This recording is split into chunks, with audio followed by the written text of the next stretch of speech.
For the thousands in attendance and the millions watching around the world, we are live and amplified.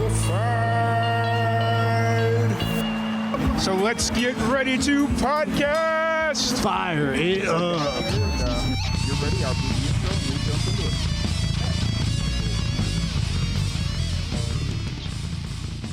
Welcome, everybody, to another live and amplified livecast. I'm your host, Tom Quiet, and we are back at it again with another amazing podcast.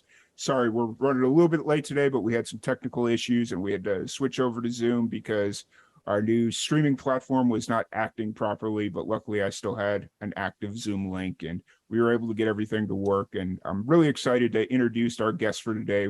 We have Dalin Applebaum. How's it going today, Dalin? Good. How you doing, Tom? I'm doing pretty good. It's a nice day here in Texas, and just kind of ready to enjoy an easy Sunday, and just sit down and chat with you for a bit. So, really excited to have you on and get to know more about you. I know you recently just moved to Nashville earlier this year, and that's got to be an exciting change of pace coming from New York City.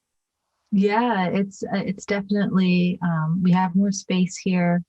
We have a yard where, I have my puppy gets to, I think my puppy likes it a lot. Couldn't have a puppy in New York City where I was. And yeah, the music scene is, from what I could tell, pretty awesome here. Yeah. I haven't played in shows yet, so I'm excited to see how the audience is a little bit different here. Maybe we'll see. Gotcha. And how long have you been in Nashville at this point? It's almost a year, kind of December of last year we moved. Okay, cool. So moved right in the thick of the winter, which in New York, I'm sure was probably a smart choice, but Nashville could be cold. The funny part was when we moved here, the week we moved, there was like 2 inches of snow and everything shut down. Like for a week, they were out of school. They don't have the supplies we have in the East Coast to get rid of all the snow. So, but we were laughing. We're like, they wouldn't shut down anything for this, but it was funny. We had a similar situation earlier this year. So here in Texas, obviously they're not ready for any kind of snow, and we had it was icy. Don't get me wrong. Like, ice is scary enough. I'm sure you could attest to it, but it's not bad when you have the proper equipment to treat the roads, plow the roads, all this stuff. And in Texas, they don't. So there was like maybe a half inch, 3/4 of an inch of ice on the road, which, that's scary. But, I'm sitting there, I'm just looking at it. And unfortunately for me, I live down in like my apartment complex is on a hill. And then the backside is the lower part of the apartment complex. So you have to go up a pretty steep incline to get out of the apartment complex. And I'm sitting there, I'm like, none of us are getting out of here for at least 3 days until that ice melts, just because they can't treat it. But normally I'm like, all right, let's go. But, I couldn't because so Fun.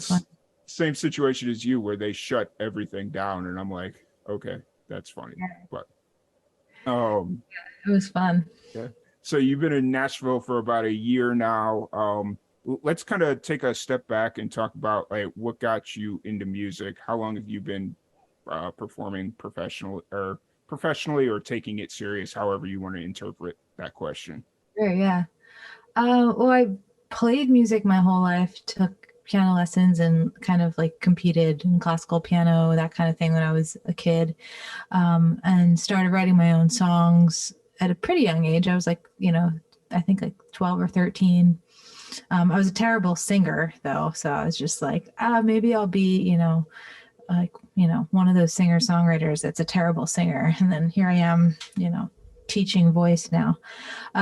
But I think, I just kind of always knew that this is what I wanted to do in some capacity. So I went to college for music and then immediately started touring as like a backup keyboardist and vocalist for artists right out of college. So I've kind of always been in it, and when I had time, I would perform my own stuff. You know, when in college, out of college, before college. Um, yeah, so it kind of feels like it's always been Yeah, yeah. always been my path. Gotcha. That's cool. As far as like your original introduction to music, was it more something that came from your family, friends? Who was kind of, yeah, musical influence for you growing up? Who kind of introduced you to music? It's funny if you ask my dad, he'll say it's all him because he took me to one of those like parent like the like jamboree classes where the toddlers are just like dancing around to some Beatles songs. Um, yeah, we had a pretty musical family, not crazy, but my grandmother. It's funny, my grandmother was a singer, but I actually didn't. She's still alive. I didn't know her as a singer until later, because she kind of quit and started smoking and before I was born. But later I heard her EP, or I guess, there was a little 45 that was recorded live on the radio in like 1940 something. And I was like, whoa, that was a big moment for me. Um, my parents, my mom played a little piano, but they were both just really encouraging. They would drive me to piano lessons or music lessons or whatever. And we had a piano in our house. So, um, and we listened to a lot of music, like a lot of classic rock growing up. Remember a lot of Steely Dan and, Eagles and Beatles and that kind of thing. Yeah. And this is all happening in New York. Is that where you were born and raised? I grew up outside Philadelphia Okay. in a town called Fort Washington. Okay. And then how did you kind of find your way to New York? Was it one of those things where if we could make it here, we can make it anywhere? Cliche type things? My parents really wanted me to go to college, and I was kind of opposed to it at the time. I really wanted to be a producer. We kind of compromised, like, okay, you can go to school, a liberal arts school for music technology. And I got into NYU's program. Okay. So that's where I ended up. And at first I really didn't want to live in New York, actually. I wanted to be somewhere where there were more mountains and trees, but I almost immediately fell in love with it once I got there. I was like, oh yeah, this place is cool. Nice, nice. And then I for 15 years, so Gotcha. I must have liked it. Yeah. It's, sometimes I often tell people that I grew up with that are just kind of like stuck, like just that change of scenery is everything, like everything you need to reinvigorate yourself or go or revert back to like a passion that you had when you were younger. Yeah. Every everybody that I talked to that made that transition, like they Yeah. grew up in or like rural Ohio, but then they moved to Nashville and now they're the happiest they've ever been. Absolutely. So Yeah. Yeah, for sure. what was it like? Or you said you grew up outside of Philadelphia. I'm assuming Fort Washington's like a suburb of. Yeah. It's super Okay. suburban. Yeah. What was the music scene like there? Or were you still too young at that point? I would go to these open mics at this, I mean, not far from us, was this place called The Point, which is the main, it used to be called the Main Point. And it was an awesome venue. I mean, it was probably like 25 minutes from my house, but also in the suburbs, but like a different suburb. And I mean, like James Taylor, like all these people came through there way, way back in the day. And then when I was there, it was like, I remember, Amos Lee, he would come through all the time, like artists, like singer, like really good singer songwriters. And they had this amazing open mic. So I started going to that open mic when I was like 14 years old. And then my parents would take me, or my piano teacher would take me. And then, once I was old enough to drive, I'd go by myself. And so that scene was cool. And then I got, I feel like I know a lot of people from that area. Mm. Then, you know, or I knew a lot of people that I'm like, oh yeah, we played that open mic together. You know, Mm. it was a pretty cool scene. But that was like it. There was one other place that was also pretty far from my house. And then there's the Philadelphia venues, like World Mm. Cafe was a big one. Yeah, for sure. But that really didn't open until I was already in New York. Yeah, I got you. Yeah. So, kind of growing up, you were a part of a small scene, but it Mhm. was one of those small but mighty scenes because everybody kind of looked out for each other. And was it that kind of the vibe of the scene, or? As far as like a scene, like being like really knowing people and that kind of thing, I think I really formed that in New York. Okay, gotcha. Um, I might have been a little too young to really form like be part of a scene in Gotcha. Philadelphia. Um, but what's funny about New York was like so many musicians around my age that were like, kind of from we were all in this like situation where we wanted to be musicians, but our parents were like, go to college. Yeah. And a lot of us ended up in New York. So like summers we'd all go back to Philly, and then there'd be this whole scene of musicians that I knew from New York, Mhm. but we were in Philly. And Yeah. then from there, that's the kind of scene you're talking about. Yeah, gotcha. What was kind of like going through the early parts of your musical journey? What was kind of that turning point where you wanted to start focusing on your own music, writing your own music Mm. and stuff of that? Um, there were several phases. I Mhm. think when I was really young, that's all I wanted to do. Like when I started writing songs, Mm. oh, I'd be a songwriter. And then it was like, at first it was like, oh, I can't really sing, so I'll be a producer. And then after college, when I was touring, I started touring with other bands and other artists, and then I actually started my own band. And then I started to really miss songwriting a lot, because the band I was in, even though we were writing original songs, it was like electronic kind of, Mhm. and it was, it was really fun, and I love those songs, but there wasn't as much of an opportunity for like storytelling.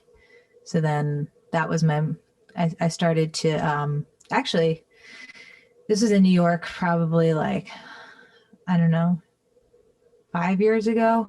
I started a songwriting club kind of thing, not a club, but I called it Song Share. Mm. And we'd gather like once a month at, actually, this New York had this program where they'd rent out unused spaces. So we were in the library, and they had like this rehearsal space in the library, and it was just songwriters, so no audience. And we'd come and we'd share. The rule was you have to bring a song that nobody's heard before. So it Mhm. could be 30 seconds of something that you tried. And that's where I really started to, you know, think that I wanted to do this again. Gotcha. That's awesome. And so this is all happening in New York, where you kind of refound your love or passion for songwriting. Uh, is this where's this kind of in your musical musical history is the word phrasing I'm going to use. Had you already been playing in bands at this point, and we're just kind of where were you kind of at this point when you decided to start being a songwriter again? Um, I I mean, I had, this was 5 years ago probably, so I had toured. I had, with a bunch of different artists around the country and some global stuff. I had been in my own band, which was the electronic thing, and Mm-hmm. we've done some touring and some recording. Um, I'd continued to write. I was writing under a pseudonym, but it was poppier stuff. It was Mm-hmm. like more for, it had a purpose. Like, Mm-hmm. I'm gonna Yeah, write for this yeah, silly TV show or whatever. yeah. Um, so it just came to a point where I was like, okay, I think I want to do one project or one album or maybe many albums, but I'm gonna start with this one that is just like a full expression, Hmm. full storytelling. Do what I want Yeah. fully. Yeah, I got you. So I had to ask that question because I just wanted to make sure people kind of understood where we were at in the timeline of everything. And I did see on when you sent me that link last night to your press kit that you'd mentioned the sync placement. I'm going to call it the sync placement project Yeah, sure. that you kind of did under Yeah. another name there. How did you get involved in that? Because I think sync placement is something a lot of musicians should like really Yeah. be looking into. Um, well, so I actually worked for a company. It was like a music library, Mhm. and they were doing all instrumental stuff. And at the time that I was working for them, I was like doing admin stuff. A friend hooked Mhm. me up with it. And then I started to do some instrumental stuff for them, and it did pretty well. Like I was seeing some money from it, so I talked to them. I'm like, hey, can you guys support vocal music? Um, and they came back to me. They were like, yeah, let's try it. So um, I kind of created this pseudonym because I didn't want it to, it's called Elise and Dell. It just feels like it's a different personality. Um, and yeah, I recorded the first thing I did with them. It was crazy. I did like 15 songs. Mhm. Um, and then since then I've done another EP, which was I think 5 or 6 songs. And then this year they're going to be releasing some Christmas music, Release and Dell. Um, I think people are really precious about their own music, and that's why they don't get involved with music libraries, and they should be absolutely.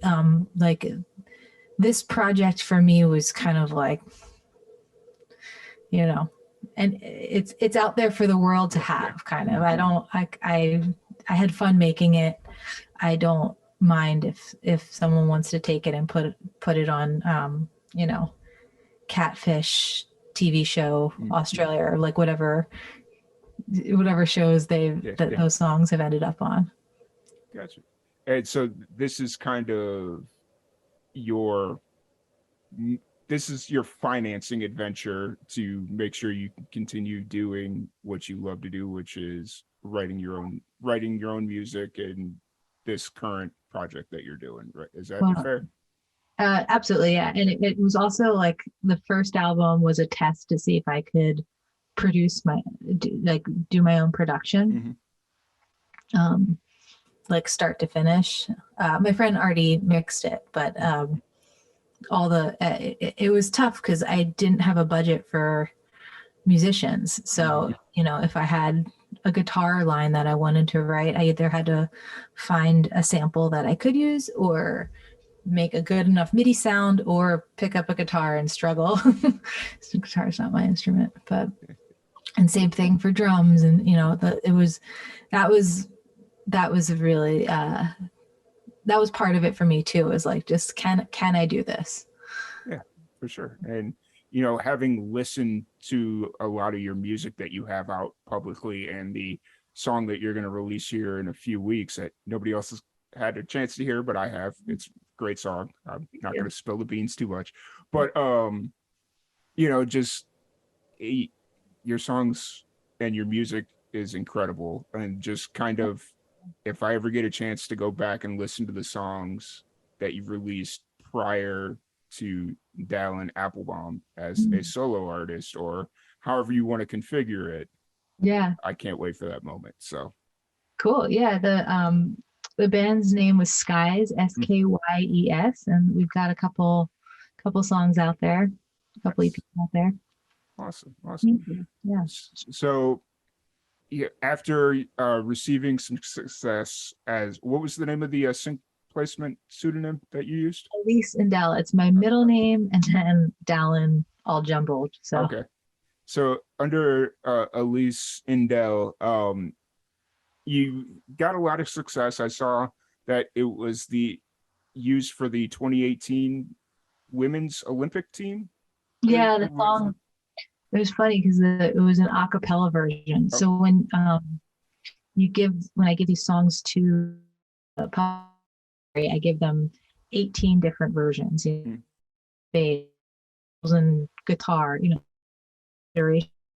and and they chose the a cappella version, which felt like it was. I heard it the first time. I was like, "This is, oh God, this is so vulnerable." But it was really fitting for that commercial. It was really because it was like a very emotional commercial, yeah, and it was cool to see nice. that. That's cool. That's really. I'm gonna have to go back and see if I can find. Assuming the commercial is somewhere on YouTube. I Shouldn't be. so it should be. Okay. I think someone repost last time I checked, someone reposted it as like Elise and Dell women's, like they had both the names Mm, in there. So I'll, gotcha. if Awesome. I can find it, I'll send it to you too. I'll have to check that out as well. So, um, kind of transitioning from Elise Indell to Dalin Applebaum as the solo act. What was that transition like? Was it much of a transition, or is it just kind of, yeah? Um, it's funny. It didn't feel like as much of a transition as just because I I feel like both of them kind of exist together. Like Mm, when I'm writing a song, and I have different writing processes, I think, for both. Um, with the Elise and Dell stuff, it feels like it's a fun assignment. And not to say that I'm phoning it in, because I'm not. Like once I get going, I'm not. But like, they're saying the publisher will come to me and say, "Hey, I want a Christmas song," mm, and then I'll sit down and like kind of like almost like my homework. It'll be a Christmas song that comes out, as opposed to the Dallin my stuff. It's more of like a flow state. I'll sit down at the piano and just kind of see what comes out, and build from there. Like just build from that. Okay, like what do I want to talk about today? There's stories or an idea kind of thing. So yeah, and it's easy. Like I never really I don't have an Instagram for Elise and Dell. I don't really promote that. Or mm. and then I'm just I think both can exist at the same time. I don't know if that answered your Yeah, question. it's definitely that makes a lot of sense. Like the fact that they can both exist at the same time because one's while yes, they're both for are aiming for commercial success, but Mhm. it's different types of commercial success Yeah. where one's aiming more towards appealing to production companies to be used for or agencies or however the selection process goes. And then whereas Dallin Applebaum is just more working towards commercial or appealing to the masses and where you need that promotion where you need to self promote, you Yeah. know so The it, I came I started doing Elise and Dell when I was still in Skies, mm, and Skies was dark. It was very like dark synthy pop, but mm, much darker. So it really felt like it was yin and yang at the mm, time. Like I had the super happy, bubbly Elise and Dell stuff, mm, and also during that time I was touring with Rachel Platten. I don't mm. know if i'm you I'm familiar with the name but I couldn't fight song not that's what okay. everybody. Fights, Yeah. gotcha. Yeah. So I had that, and like Elise and Dell felt like that kind of fit with that part of my life, and then Skies was like a very different, moody mm, thing. So that kind of split made it very easy, mm, to say, okay, this is a Elise and Dell song, this is a Sky song. Um, and now with my stuff, it kind of feels like maybe it's somewhere in the middle there. So mm. a little trickier, but it's me, so it's Yeah, that it comes from a genuine place. yeah, it's your opportunity to be authentically who you are and who you want to be, and you're not trying to fit into the mold of a certain genre. Whereas if you're feeling a little bit more rocky, you can. If you're feeling a little bit more pop, which that's really cool. So, so do you still actively play with the band Skies? No, I don't. Okay. And I still, we were 4-piece, then we were 3-piece, and then we were two. And by the time we were kind of dwindled down to a duo, we were playing a lot and recording a lot. And Artie's still a really good friend of mine, and he mixes stuff for me all the time. He's an amazing mix engineer, and it's just tough now that I live in Nashville because it's not something we can really do remotely. But I think probably sometime in the future we'll go, right together and play some shows. Yes. And Yeah. how did the pandemic kind of affect all that? Because I know New York was kind of the epicenter for a lot of the U.S. as to how Yeah. the pandemic was impacting the country. But how did that kind of affect your music? Yeah. In a lot of ways, like the album, it was actually I wrote the album before the pandemic, not all of it, but like a lot of these songs I wrote during that song share process, like the year before the pandemic. And then I actually talked to Artie, my old bandmate, and we're like, okay, let's get a drummer. John Epcar is our guy. And let's go into upstate for a week, the studio we love up there. And let's record it. Let's get like live horns and live cello. Like we had the whole thing, and Artie was gonna pretty much produce it and engineer and be really involved. And I was excited because it was going to be, in that regard, it was very different than Skies. Skies is all electronic, especially towards the end. In the beginning there was guitar and live drums, and then by the end of that era, it was all Artie like tinkering with his modular synths and that sort of thing. So I was excited for it to be a live thing, and then pandemic, and I waited a little bit, like 3 months, and I was like, okay, like we'll push back the studio time, push back. And then I was like, how long is this gonna go on for?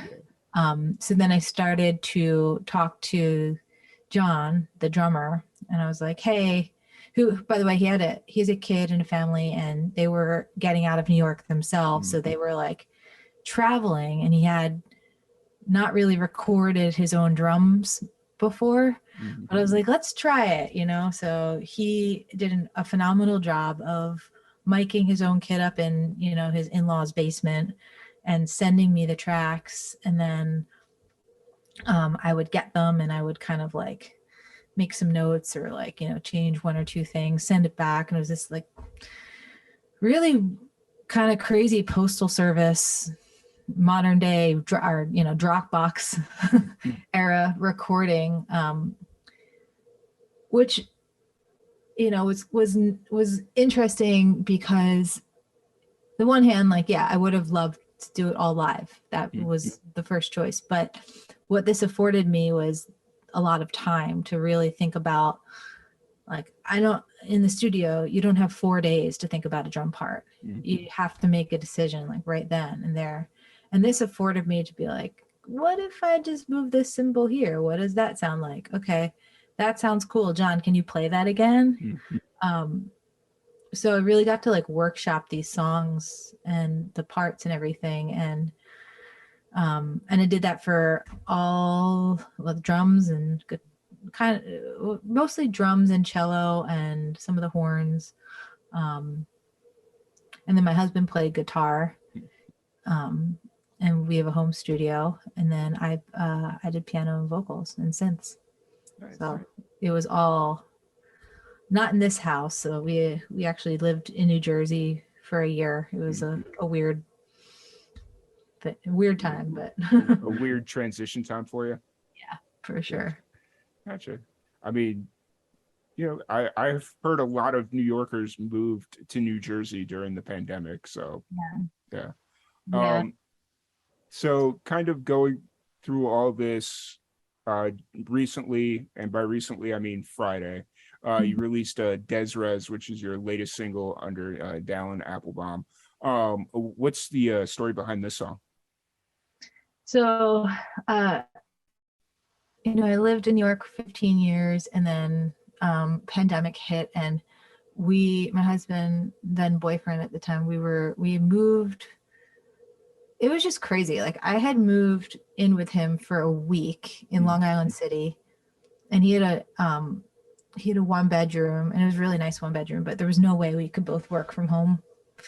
And we were just like, we're both very active people. We're like, okay, like if the gym is closed in our building and we're not allowed outside, then like we're gonna go crazy. Mm-hmm. So we moved to my parents had this like little beach cottage, and we moved there temporarily, and we were like trying to figure out how we're gonna live in New York if we both have to work from home for a year, and breaking our lease was going to cost us all this kind of money. And um, at the same time, like, well, and then also like I had this history of living in New York and literally running, a real estate agent showing you the apartment, and you're running to the bank to get a check, because if you're not back in 5 minutes with a cashier's check, they're going to give it to somebody else. Oh, wow. And it's like, $2,000 more than it should be with like, mold. It's crazy. It's nuts. So there was that whole thing. And then at the same time, like around that time, I had seen something on the Discovery Channel about hermit crabs. And they this little video showed they line up in size order, and then one will get out of its shell and go to the next bigger shell, and they kind of do this little thing where they're very methodical about like, okay, this one goes into the bigger shell, this one goes into that medium shell, that one goes in small shell. And if two hermit crabs are the same size, and one is left without a home, and I was like, this is exactly like New York. So that's the whole premise for the song. And then later that became the premise for the music video too. And it was perfect because at the time I teach music too. And at the time I was doing this like virtual recital for the kids. I was like, I should write a song for the kids. And, it was about hermit crabs. So it was perfect for them. Nice. Because I was reading on the EPK that you like to include some dark humor into some of your music. And for this song, that for me, at least for me, the humor was a lot more accentuated when I saw the music video. Cool. That was the idea. Like, not to give too much away, but like there's a point there where, it was like, oh, that's funny because that's real life. That's how it is. So that's great. I'd love to hear that, because that was, and Skylar the guy who created the music video, will be psyched to hear that too, because that was the whole idea, is like, how do we bring out this? It's funny, like the humor thing. I wrote that, or that was in my bio, because for years when I was playing I was playing at like, Rockwood Music Hall or these really intimate shows where people can really hear the lyrics. There'd be like one song I would play where I'd have two people come up to me after the show and be like, that was the most beautiful sad song I've ever heard. And then simultaneously the same song, a couple other people going, that song was so funny. I'm like, all right, coll it's to each his own. So for Desres, was it always the intent to incorporate a music video with this, or did it just kind of happen? I always, with every song I write, I always have like a pretty strong visual. I would say 90% of the songs I write. And so when I came across Skylar's stuff, I was like, I have to hire him. He's awesome. He reminds me of like all those 90s cartoon stuff, like Hey Arnold and Doug and all the things I grew up on. So I was like, his style is so cool. So kind of, but once I saw his stuff, I was like, it has to happen. It's funny you brought up like all those classic Nickelodeon cartoons. That was like one of the it was like more for me, it was a little bit more reminiscent of Blue's Clues, just because like the bright colors and the like the very rounded characters. But just like that's all like classic 90s Nick cartoons, so it's all got a similar look and feel, you know. Totally. So not that I ever watched Blue's Clues because I'm was way too old. That was more my sister's speed for that Yeah. one. But But um knew who, we all know who that was or what that was. yeah. So the music video that drops on Monday, correct? Yeah, tomorrow. Yay. Nice. Yeah. Probably the same day this podcast drops, so it all just kind of Sweet. works out perfectly. Um Now the music video that I saw was a bit shorter than the single. Is that what's going to get released, or That's all there is. okay. It is it's funny. It's really expensive. Yeah. So and I do feel it's funny because I think in this context, people, and correct me if I'm wrong, but people that can sit down and have the attention span to listen to a full podcast are going to have the attention span to watch a full music video. Mm-hmm. But I think most people that go on my Instagram or go on, TikTok, I don't have TikTok yet, but even Facebook, they want 10 seconds of content before they move on. Mm-hmm. So I was like, all right, I can hire somebody I don't love to do a full music video, or hire Skylar. And he's doing such amazing stuff right now. He just did music video for Casey Musgraves and like Dierks Bentley, all these like huge country artists. So Nice. That's awesome. And it's actually kind of funny that you brought up like the more analytical side of things about how the people that can sit through an entire podcast will also probably sit through an entire music video. But yeah, the interesting thing that I'm starting to notice now that we're like fully ingrained into releasing long form and more short form with like Instagram Reels, YouTube Shorts, and all that stuff, the percentage of people that'll sit down and watch a full podcast, or at least 80% of it, is staggering. Like that, it's the average viewer rate is about 80% of a podcast, which is, in my opinion, that's amazing. wow, yeah, that is amazing. But when you go to like the shorter content, it's like they'll watch 20% of it and then they're on to the next one. So like, That's interesting. yeah, it's Yeah. which I mean, it's that scrolling thing. So it's like if you're just sitting there, it's like, oh, that's not funny or that's not interesting. And if it's not like an immediate attention grabber, Right. you know, so Yeah. it's interesting, but it's an algorithm that you have to figure out. So Totally. And that being said, I personally, I do love longer form things that are like complete stories, and so for my goal is for every other song that I'm releasing on this album, that I'm actually starting, you can't see the equipment set up yeah, here. I'm making my own music videos for some of them. And I'm definitely going to bring all that up because I noticed the camera tripod and just kind of the backdrop, and I'm like, she's working on something serious, because most people don't even go to that length of commitment for video. yeah, So yeah. so you brought up the album. I'm assuming with Desrez, you're working towards, that's what you're working towards, is releasing a full album. Yeah. Is the next song like, are you doing, what's kind of like the release strategy? I know you got another song coming in a couple of weeks. Is it a few singles and then the album, or are you going to release every song on the album as singles? What's kind of like the release strategy thought? Well, I think I'm gonna do like a song every 2 weeks. Okay. And we have a music video for each one too, something visual. And that'll be like 5 songs. The album has 11 tracks. Not all of them are full songs. Mm-hmm. But yeah, so we'll do that until mid-January. I think at the end of January, I'm going to release the full album. And then continue to, maybe release some music videos for some of the other stuff after, depending on how all that goes. Yeah, for sure. Sure. That's really cool. And like, you're just going full DIY with this.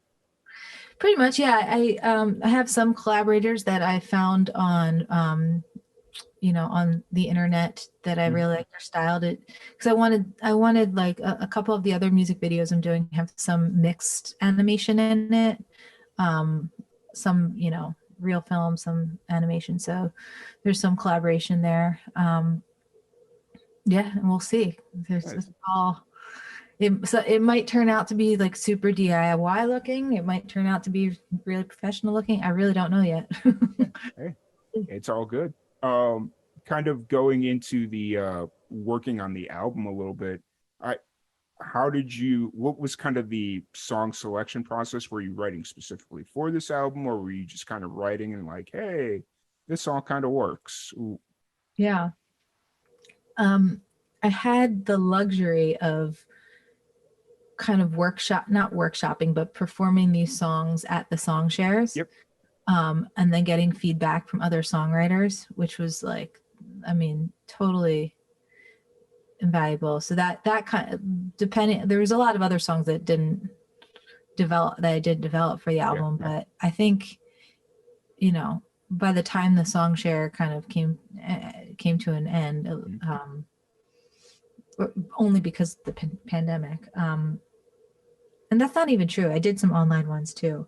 But anyway, so I kind of knew just by the reactions I was getting and the feedback I was getting which songs were going to be in the album. So I know some artists will even produce a couple songs that become B-sides, and I didn't have any of that on this album. I just knew which songs I wanted.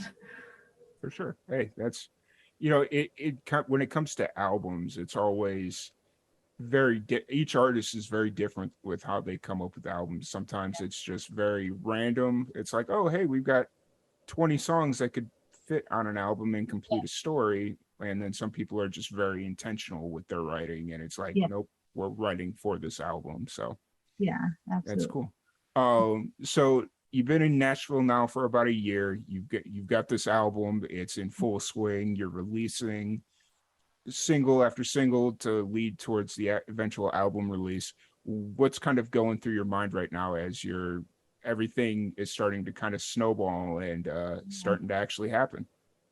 It's just super exciting. I love, you know, to be like completely honest, Mm-hmm. when Skies um like kind of we had some really great momentum, and then that came to sort of an abrupt end not the band, but Mm-hmm. like the momentum did. Mm-hmm.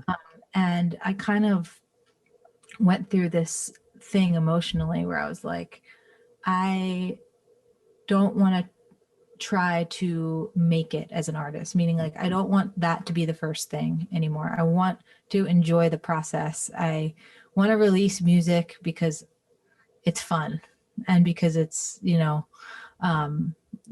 cathartic, and like all those things. I don't want to do it because I have the expectation, or the expectation that I want to be like big and famous.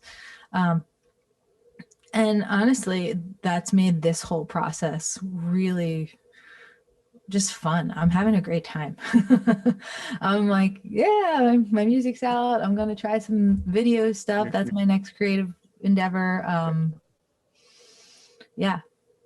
Yeah.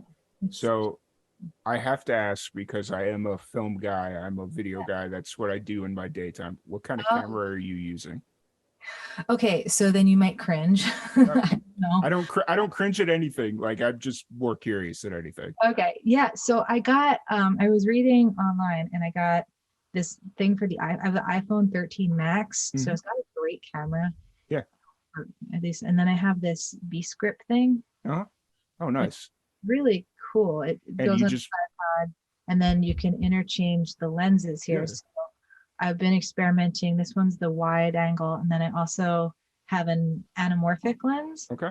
which I just got it because I watched this YouTube video of this guy who made a music video with an anamorphic lens, and it had all these cool, like blurry Yeah. light flares in the background. And I was like, oh, that looks really neat. So I am like going in super blind. I don't know what I'm doing at all, other than point and shoot. Mhm. Does this look good Yeah. to me? Yeah. Maybe you Hey, have to- that's the way to do it. Just trial by trial by fire. You know, yeah, it's you just got to kind of go and try it out, and if it works, it works. If it doesn't, it doesn't. yeah, And you know, you're committing to the art form of creating videos.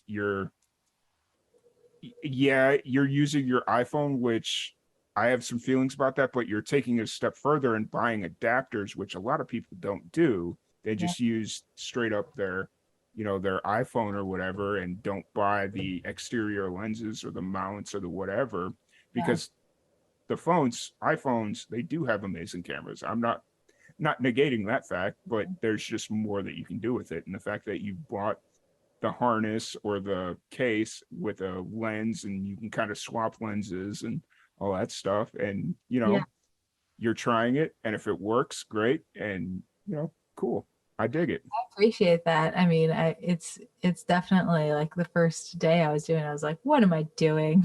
Yeah. Just, I'm trying to, cut corners here. But now, then I started to, the hardest thing is, I have these cheap lights that I got from Amazon, Mhm.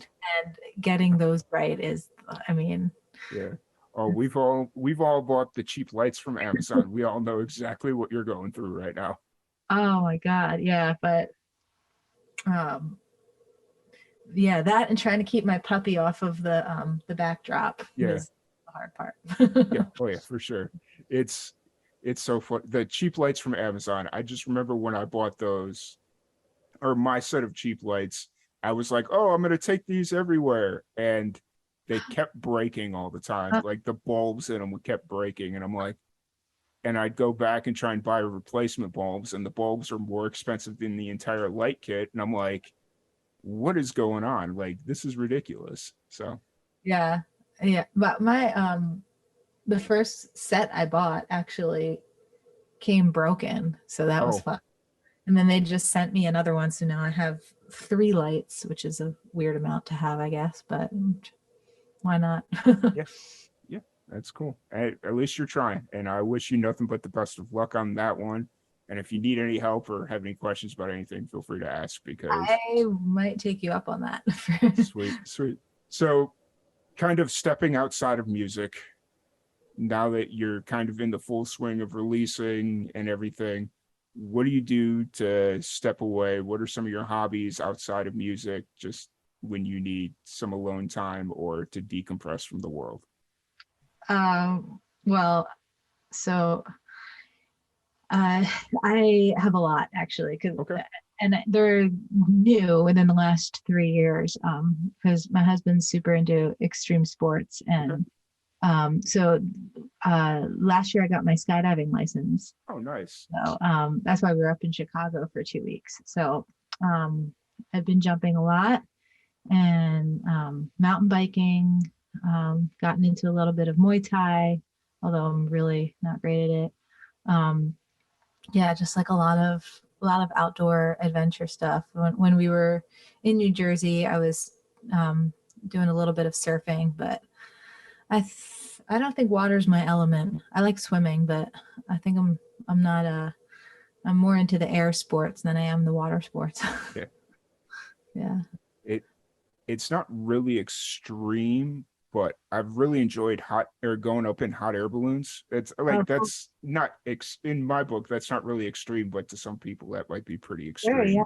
Yeah. Um For sure. and you know, I lived out in New Mexico for a few years where hot air ballooning is like a huge thing. Yeah. And that if you've never done it, definitely go check that out. Well, so one of the things that crazy skydivers like to do is jump out of things that aren't airplanes, like Yeah. helicopters and hot air balloons. Yeah. So I still need a few more jumps, but before I can qualify. But a hot air balloon jump is really like one of the top things that people like to do, because it's not moving. Hmm. So the experience of falling right out into dead air as opposed Yeah. to moving air is a lot different. Nice. That's Yeah. awesome. I've always wanted to go skydiving, but my knees are so trash that I don't know if I could handle like the impact of jumping out. Well, as a tandem, you can ask them to slide in. Okay. Your knees would just kind of be like, coming Yeah. in with an L shape, and that's what I did when I did my tandems. They say you put your legs up and just kind of slide in on your butt. Okay. Actually, it depends. Like there's a guy that was at our drop zone, our home drop zone in New York, who doesn't have legs. He's paraplegic, and he jumps all the time. So Nice. Yeah, that's yeah. awesome. That's cool that you really found a thing like it's a as in skydiving. That's really cool. And then of It's so course, different than music and creating music. It's like there is a definite, like there's like a definite thing that you have to do. mhm, Whereas music is always like so subjective. So yeah. Yeah, yeah. And then but it continues to prove my theory that musicians love being outdoors. yeah. Yeah. There's so I don't know. Everybody I talk to, every time I ask that question, it's I love being outdoors or I love going on hikes or camping or whatever. And yes, skydiving is very much outdoors, but it just kind of um, reaffirms that. So, Definitely. Yeah, for but sure. so before I let you go, because I don't want to keep you too much longer here, we have a fun game that we play with everybody that comes on the podcast. It is called Rapid Fire Randomness. And I have a random question generator sitting in front of me, and I'm going to just ask you 10 random questions from the generator. Oh boy. So it's some of the questions are fun, random, a little deep, but we'll just ask them and you answer them as quickly as you can. I'll do my best. All right, awesome. All right, so here we go. Rapid fire randomness. If you were immortal but got decapitated, would you rather live as your head or your body? Head. If you had to gain 10 pounds, what would you eat to gain that weight? Oh my God. Ice cream. Would you rather have long lasting comfort or short, fierce love? Or short, fierce love. Yeah. Short, fierce love. What non event is better than the event itself? What non-event is better? This is where the randomness comes in. So, What's a non like um, like something leading? hold on, let me see. We'll skip that question. Okay, yeah. Like, I don't know what to answer. Because I don't even know how to explain it. I'm like, I don't even I know. know what a non-event. Yeah, okay. Would you rather be able to implant thoughts or feelings inside of people? Feelings, more control. When have you ever had to make sure you were still alive? Oh, like every time I skydive. um, Probably the real answer is my bike accident a couple years ago. Really? Yeah. Okay. Like a motorcycle or like a No, bicycle? I was on my actual bicycle in New York, and I have a song. It's the first song in the album. It's called Bike Song. Oh wow. uh, Can't wait to check that one out when yeah. the yeah. Okay. So what project are you working on? Well, what project are you currently working on? Lots of music videos. Nice. Um, what plant what planet would you visit assuming full survival? I think Saturn would be pretty cool. Nice. If you were on an island and you could only choose one drink other than water, what would that drink be? Coconut liqueur, I think. I don't know. It's what I have in my fridge right now. So. What was the first thing that stuck out when you first met your husband? He was the only straight guy in a gay bar. And then final question, what's the most overpriced thing you've ever bought? Oh my God. My house. Fair, fair, fair. Bought it the pandemic. So Yeah, that's fair. Pandemic did do that to a lot of people. So, yeah, but that was rapid fire randomness. that was fun. Yeah. It's I'm trying to build out an app so that I could like build out my own random question generator and make Oh it a little yeah. bit more musically inclined because this one's just kind of a lot more random, so to speak. So That kind of takes it, you get to know someone, I think, a little bit better. yeah, for sure, for sure. But yeah, it's been an absolute blast chatting with you and hope to have you Yeah, back on here soon. anytime. Um, when or where's a good place for everybody to check you out your music, get all your information, to interact with you on social? Where do you kind of hang out on the internet? I hang out mostly on Instagram, and then it kind of ties in with my Facebook. So either of those are a really good place to find out what's going on. Nice, awesome. Instagram, and you said not TikTok yet. You're not. No, I have to like ask one of my students how to use it. Yeah, I'll have to get with the times a little bit. Not It's not my social media is definitely not my forte, but I'm learning. So yep. It's all I like. I mean, there's people that have been doing social media their whole lives and are still learning the entire process. So, yeah, for sure. um, but yeah, it's been an absolute blast. And then before we wrap this up, what's one piece of advice you have for all the young musicians out there? Enjoy the process. Very much so. That goes across all paths of life, Yeah, for in my sure. opinion. Yeah. Well, it's been an absolute blast chatting with you, and I want to thank you for your time this Sunday morning. Sorry we had a little issues this morning, but we got it smoothed out. Luckily, my Zoom was still working, so Yeah. we're Perfect. good there. All right. Thank you everybody for tuning in, and we will catch you all later. Sounds good. Thanks, Tom. Yep, cool. We're clear. Awesome.